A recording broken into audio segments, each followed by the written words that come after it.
autistas diagnosticadas com o TEA, transtorno do espectro autista, têm ao seu dispor direitos que muitas vezes são negligenciados? Então, tudo isso vamos saber agora com Daniele Mufato. Ela é presidente da Aspas, e também conosco aqui o Bruno Grossi, ele é diretor da Aspas aqui em São João del Rei. Bom dia, Daniela. Bom dia, Bruno. Bom dia nossos ouvintes. Bom dia. Para começar então, pessoal, bom dia para vocês. Vamos começar pelo começo, né? O que é o autismo ou aí o TEA, o transtorno do espectro autista? Então, de uma forma assim bem simples, né? O autismo é uma condição do neurodesenvolvimento, ele não é uma doença, né? Ele vem acompanhado geralmente de outras comorbidades, mas ele é um transtorno do desenvolvimento, caracterizado por dificuldades e déficits, né, na comunicação, na interação social e no comportamento, né?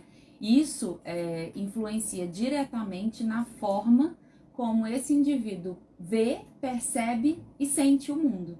Então, é a primeira coisa que a gente precisa assim, deixar bem claro. A pessoa, quando a gente fala sobre autismo, todo mundo fala, mas eu também sou um pouco assim. E na verdade não é que a gente é um pouco assim, né? Todos nós temos sensibilidades, né? A questão do autismo, ela precisa englobar déficit e prejuízo nessas áreas. Então, traz consequências para a vida daquela pessoa, sensorial, né? De conseguir se fazer entender ou de entender determinada situação, né? Então, o autismo é uma condição, né? Que precisa de acompanhamento, que não tem cura, mas tem tratamento. E, Daniele, o Bruno, vocês ficam à vontade, como que é feito o diagnóstico? Tem alguns sinais? E tem, por exemplo, algum momento da vida que é mais fácil perceber, ou seja, aparece já na infância? Explica pra gente essa questão.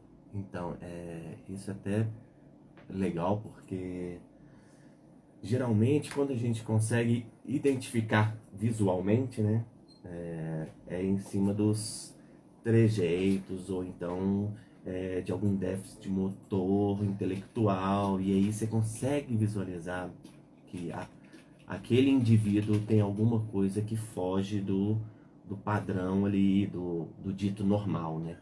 E como é uma deficiência invisível, porque está dentro da nossa cabeça, né? Ninguém sabe quem que é só de olhar. Então essa percepção do jeito, às vezes isso acontece, quem tem, né, esses déficits motores ou intelectuais já consegue ter um diagnóstico precoce, porque desde criança a gente já nasce, né, autista. Então desde criança já tem alguns sinais ali que acabam sendo perceptíveis. E aí, quando né, na infância ou é precoce, a gente tem uma equipe multidisciplinar, né, que vai para o neuropediatra, PO, fono. Então, esse corpo de profissionais, eles fazem um levantamento, todos os testes e passa para a pessoa responsável, né?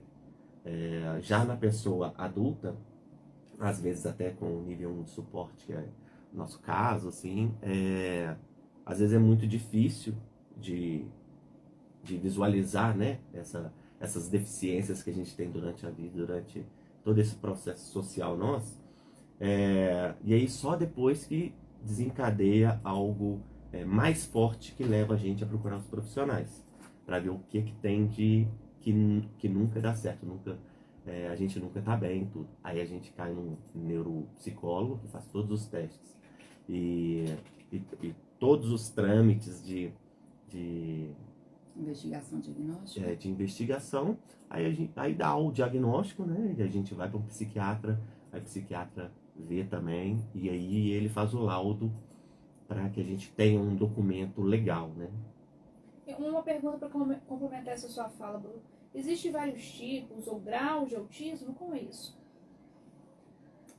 Existem, são 3 níveis de suporte, hoje o nome é esse, né? Antigamente se falava leve, grave, né? E moderado. Hoje não se usa mais essa nomenclatura. A nomenclatura correta é autismo nível 1, 2 ou 3 de suporte. sendo que o nível 1 precisa de menos suporte, ele vai precisar de suporte em algum momento ou em algum déficit que ele vai apresentar, e o nível 3 é o que depende de suporte total para as coisas de vida diária. Então, é a pessoa que geralmente tem outras comorbidades associadas ou que tem muita dificuldade na comunicação, não se comunica por fala, não se comunica por comunicação alternativa, né? A gente tem um grande número de meninos de nível 3, por exemplo, com fala, né? A fala prejudicada.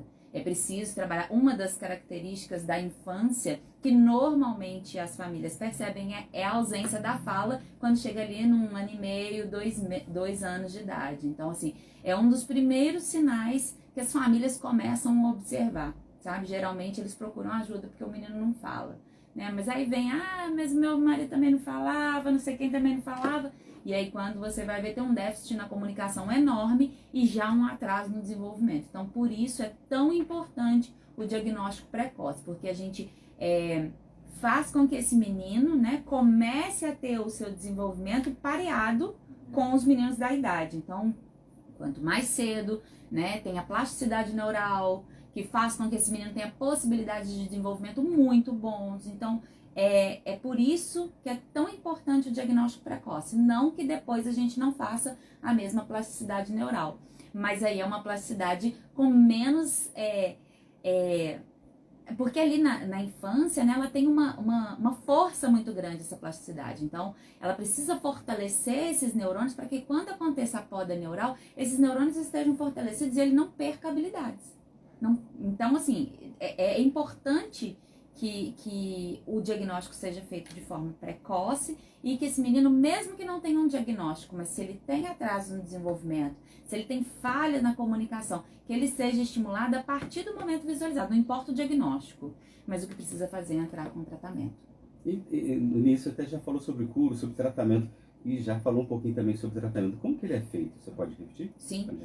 O tratamento, né, ele é multidisciplinar e aí é uma grande dificuldade que as famílias encontram, porque é um tratamento caro, né, mas que traz qualidade de vida e economizaria cofres públicos no futuro para uma geração adoentada, né, principalmente pensando no lado, né, de saúde mental. O tratamento é basicamente voltado com TO, porque tem muitas questões sensoriais, então a terapeuta ocupacional é uma das equipes que precisa para poder tratar o autismo. A psicóloga, geralmente a gente geralmente não, é um dos pilares, assim, a gente tem muita dificuldade em encontrar psicólogo voltado para o atendimento de autistas, infelizmente, porque precisa saber das especificidades do autismo, senão desmerece comportamento, desmerece o que a pessoa está sentindo, não entende que o que aquela pessoa sente, por exemplo, é sensorial, sabe? Então, esses profissionais que atendem as pessoas autistas precisam ser pessoas especializadas, senão acabam deixando passar questões que podem ser tratadas. Fonoaudiólogo é sempre uma alternativa, né, necessária para tratamento, e acompanhamento neuropsicólogo, né, o psiquiatra infantil, no caso das crianças, neurologista infantil, são os médicos responsáveis, né, pelo encaminhamento desses meninos. E assim, atividade física, já tem estudos que falam, né, sobre atividade física, a música, o quanto ela desenvolve as habilidades. Geralmente os meninos autistas têm habilidades com artes, músicas, matemática. Então toda essa área que a gente consiga trazer as habilidades desses meninos, né, para o desenvolvimento deles, é tratamento. Então, na verdade, igual assim, eu sempre conto, né? Eu tenho um filho com habilidades, né, de montagem, então a área dele é mais ali tecnológica, matemática, ele tem 15 anos hoje. Ele montou o centro histórico todo no Minecraft, entra por dentro das igrejas e tudo mais. O que esse menino precisa? Esse menino precisa, ele tá com 15 anos hoje, ele precisa de alguém para fazer o encaminhamento para o mercado de trabalho, para a tecnologia. E é essa a nossa dificuldade, né? De trazer esses autistas para o mercado e ter pessoas para ser o apoio, o suporte, que é o que ele precisa, para que ele chegue ao mercado de trabalho. E é nisso que a gente acredita e é por isso que a gente luta. Ô, Daniela,